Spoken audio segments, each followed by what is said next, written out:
Did they miss the mark with the first Star Wars coin coming out the Royal Mint?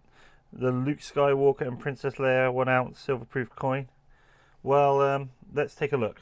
So we're going to jump straight in with the box. Obviously, Princess Leia and Luke Skywalker on the front of the box, and that's written on the side. It's a 2023 1 ounce silver-proof coin. Star Wars logo on the side.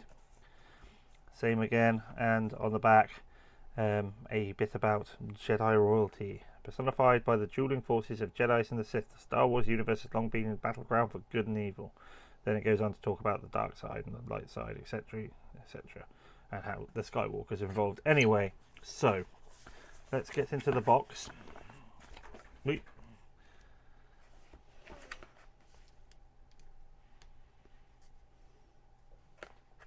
Anyway, slight camera knock there, but we'll manage. So here we go.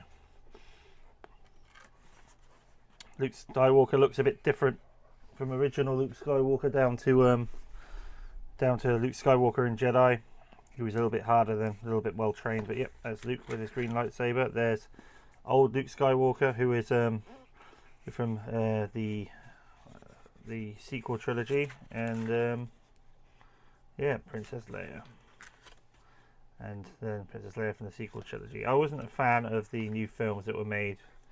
I liked the originals and I liked the prequels, but the sequels just fell a bit flat with me. Do you like some of the stuff they did with the Mandalorian and a few other bits and bobs? So we'll see where they take Star Wars. Anyway, it seems like they're always arguing. Anyway, did you know prior to passing of Carrie Fisher, the Rise of Skywalker was reported to heavily centre on Princess Leia? That's a shame.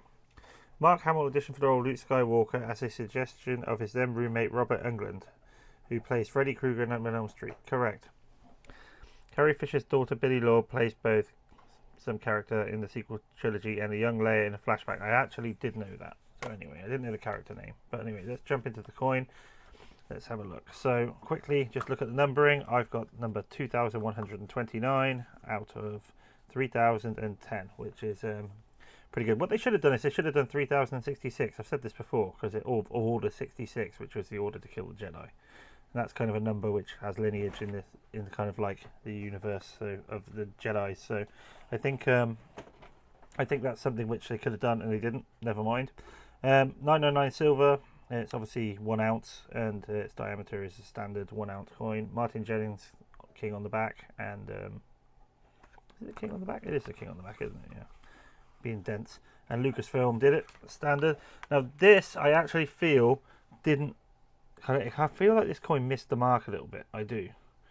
Obviously, it's got the security feature, which is the Rebel logo at the top, which changes colour. But I feel like with this, it's like the picture looks good. If it's this picture, which I'm not even sure it is. Is it? Maybe it is. Yeah, it probably is. But I feel like it kind of lost. The Princess Leia looks okay, but I don't know. I feel like Luke kind of lost the mark a bit on here. It wasn't exactly right. It doesn't look right. I don't know whether or not the features just don't translate well, and whether or not it'll look better in a colorized coin. So maybe we'll have to check out the colorized coin another time. But yeah, overall, these Star Wars coins are good. They're good for collectors. There's only 3,000 pretty much of them being made, so they're good to collect. And anything Star Wars is always hot to collect over the years, especially since these are a Lucasfilm and Royal Mint collaboration, so they are legit. So anything rare from Star Wars is worth hanging on to. So I'm glad I've got this in my collection, and I am getting all the other Star Wars coins anyway. I just feel like the Luke Skywalker on this just looks a bit slightly wrong, and I'm not sure how or why.